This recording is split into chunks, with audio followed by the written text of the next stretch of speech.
Assalamualaikum warahmatullahi wabarakatuh. Anak-anakku sekalian yang Ibu banggakan dan Ibu cintai, hari ini kita akan belajar menentukan gagasan utama dan kalimat utama sebuah paragraf dalam pembelajaran bahasa Indonesia.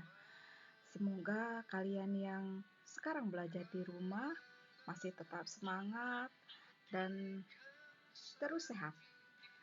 Oke, anak-anakku sekalian, walaupun sekarang pandemi virus corona sudah melanda Indonesia, banyak orang yang sudah terjangkiti, tapi kalian tetap optimis, tetap semangat. Ya, kita sama-sama bekerja sama dengan medis, dengan pemerintah untuk tetap di rumah agar terhindar dari pandemi ini. Baiklah anak-anakku sekalian, kita akan membicarakan menentukan gagasan utama dan kalimat utama pada sebuah paragraf. Mengapa ini penting? Karena pada soal ujian nasional maupun ujian sekolah, soal tentang menentukan gagasan utama dan kalimat utama sebuah paragraf seringkali muncul. Ini seringkali ada di soal. Oleh karena itu, hari ini kita akan membahas mengenai cara menentukan gagasan utama dan kalimat utama pada sebuah paragraf. Kalian mungkin sudah tahu apa yang disebut dengan paragraf. Paragraf adalah gabungan beberapa kalimat yang memiliki satu kesatuan gagasan atau ide. Jadi, yang disebut dengan paragraf itu harus gabungan dari beberapa kalimat. Kalau hanya satu kalimat itu bukan sebuah paragraf. Itu syarat pertama dari sebuah paragraf. Yang kedua, harus memiliki satu kesatuan gagasan atau ide. Jadi harus memiliki satu ide. Kalau kita akan membicarakan mengenai virus corona di Indonesia, ya virus corona yang ada di Indonesia lah yang kalian harus bicarakan. Misalnya, berapa jumlah yang positif, berapa yang sedang menjadi pasien, berapa orang yang sedang dipantau. Itu contohnya. Jadi jangan membicarakan yang lainnya. Oke. Ada syarat sebuah paragraf. Ada dua syarat. Yang pertama yang disebut dengan satu kesatuan makna atau kohesi. Maksudnya bahwa kalimat dalam sebuah paragraf itu harus memiliki satu ide, satu dengan yang lain. Kalimat-kalimatnya harus padu atau tidak sumbang. Syarat yang kedua yang disebut dengan satu kesatuan bentuk atau koheren. Ini penjelasan selanjutnya. Yang disebut dengan kohesi adalah sebuah kalimat dalam paragraf mendukung satu ide atau gagasan pokok. Tadi Ibu sudah membicarakan sebuah contohnya tadi tentang penyebaran virus corona di Indonesia. Nah, kalau membicarakan penyebaran virus corona di Indonesia, ya virus corona di Indonesia lah yang dibahas, bukan virus corona yang mewabah di Cina atau di Italia. Hanya di Indonesia saja yang kalian bahas. Kemudian, kalimatnya harus nyambung, tidak boleh sumbang atau menyimpang dari pikiran utamanya. Jadi kalimatnya harus padu. Ini contoh paragraf berkalimat sumbang atau berkalimat yang kalimatnya tidak padu. Hari akan hujan, angin bertiup kencang, debu-debu berterbangan, awan hitam bergerak dengan cepat, burung-burung berkicau riang, para pedagang kaki lima sibuk mengemas dagangannya. Jika kita cermati, kalimat ini sekilas memang padu ya, tapi kita cermati. Ide utamanya paragraf ini tentang hari yang akan hujan. Nah, ketika hari akan hujan, biasanya angin bertiup dengan kencang. Kemudian debu-debu berterbangan, karena angin bertiup dengan kencang, debu-debu berterbangan. Kemudian ciri mau hujan biasanya awannya hitam, bergerak dengan cepat. Nah, di sini ada kalimat burung-burung berkicau riang. Nah, ini kalimat sumbang atau tidak padu. Kenapa? Karena biasanya kalau hari akan hujan, burung-burung bukan berkicau, mereka masuk ke dalam sangkar masing-masing. Nah, ini kalimat ini berarti kalimatnya tidak padu atau tidak kohesi atau tidak nyambung. Kemudian di sini, para pedagang kaki lima sibuk mengemas dagangannya. Nah, kalau hari hujan kan pedagang pasti sibuk mengemas dagangannya, takut dagangannya kehujanan. Ini masih padu dengan kalimat sebelumnya atau kalimatnya masih nyambung dengan kalimat sebelumnya. Hanya kalimat ini, berarti paragraf ini tidak memenuhi syarat. Yang pertama yaitu kohesi. Kalau kalimat ini ingin padu, maka kata burung berkicau dengan riang ini harus dihilangkan. Selanjutnya, syarat yang kedua dari sebuah paragraf adalah yang disebut dengan koherensi. Satu, kesatuan bentuk. Nah, jadi kepaduan hubungan antar kalimat satu dengan kalimat lain dalam sebuah paragraf. Kepaduan ini dijalin dengan penanda hubungan. Penanda hubungannya bisa penanda hubungan leksikal atau gramatikal. Nah, penanda hubungan itu bisa dengan pengulangan kata.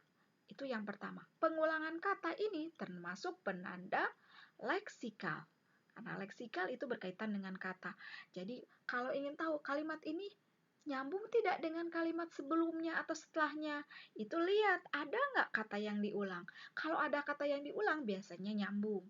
Kemudian bisa juga dengan kata ganti. Bisa juga dengan menggunakan kata penghubung atau menggunakan kata rujukan atau disebut juga dieksis. Nih, contoh pengulangan kata. Kita lihat kalimat dalam paragraf ini. Semua isi di alam ini adalah makhluk. Ini komanya salah ya. Adalah makhluk ciptaan Tuhan.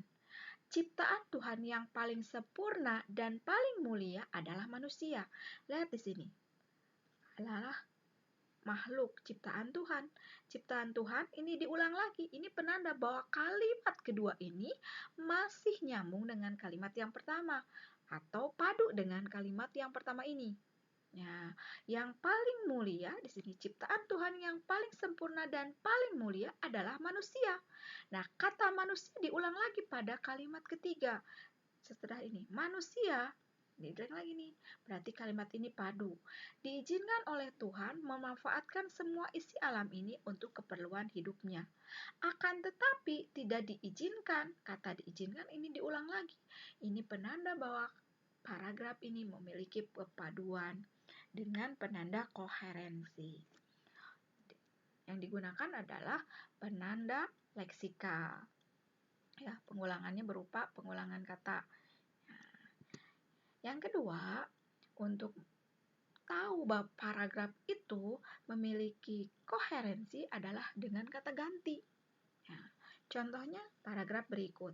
Maya anak Pak Karto. Sekarang ia kelas 3 SMP. Tiap pagi teman-temannya selalu menghampirinya.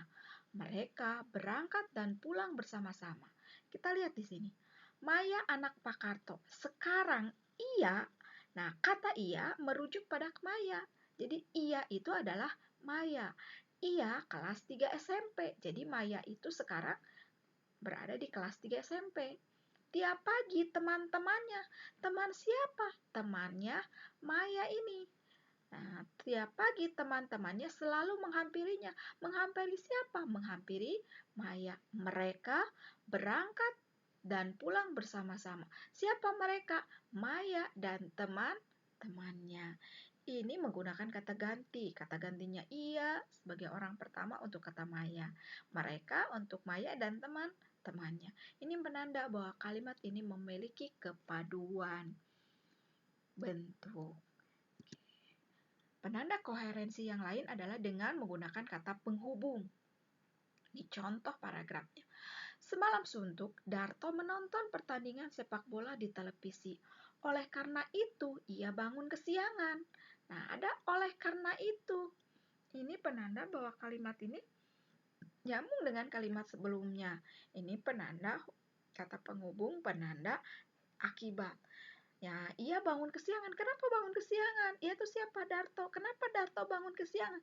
Karena ia sudah begadang semalam suntuk menonton pertandingan sepak bola. Nah, ini penanda bahwa kalimat ini nyambung dengan kalimat yang pertama.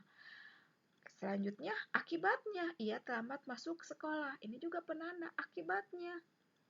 Penanda hubungan kata penghubung, penanda akibat juga.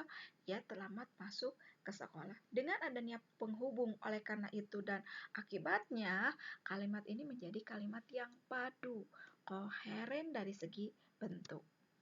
Oke, yang selanjutnya bisa juga Koherensi ditandai dengan kata rujukan. Contohnya di sini. Taman Laut Bunaken memiliki pemandangan alam yang sangat indah. Di sana terdapat terumbu karang jenis Springin Reef atau karang tepi yang indah. Kata di sana ini merujuk pada Taman Laut Bunaken. Di kata di sana inti merujuk pada Taman Laut Bunaken ini, sehingga kalimat kedua ini nyambung dengan kalimat yang pertama. Terumbu karang ini, terumbu apa ini karang teh? Nah, terumbu karang ini adalah menuju pada karang tepi yang indah itu atau disebut dengan Springin Reef itu. Sangat unik dan berbeda dengan jenis terumbu karang di tempat lain. Ini penandanya. Sehingga paragraf ini menjadi paragraf yang padu. Baiklah, itu syarat paragraf. Sekarang kita bicarakan mengenai letak ide pokok atau kalimat utama. Yang disebut dengan ide pokok atau gagasan utama itu letaknya ada di kalimat utama sebuah paragraf. Jadi kan paragraf itu kan terdiri dari beberapa kalimat. Nah, salah satu kalimatnya biasanya ada kalimat utama kalau idenya tersurat. Nah, letak kalimat utama itu bisa di awal paragraf atau di akhir paragraf. Nah, kalau di awal itu disebut dengan paragraf deduktif. Kalau di akhir disebut induktif. Tapi bisa juga ada di awal dan di akhir. Itu disebut paragraf campuran. Ini contohnya. Buah tomat merupakan buah yang syarat khasiat. Buah tomat dapat mencegah penyakit kekurangan vitamin. Di samping itu juga mencegah kanker prostat, kanker usus besar, kanker paru-paru. Hasil penelitian menunjukkan tomat dapat mengobati gangguan pencernaan, diare, kolera, dan serangan empedu. Kita lihat di sini.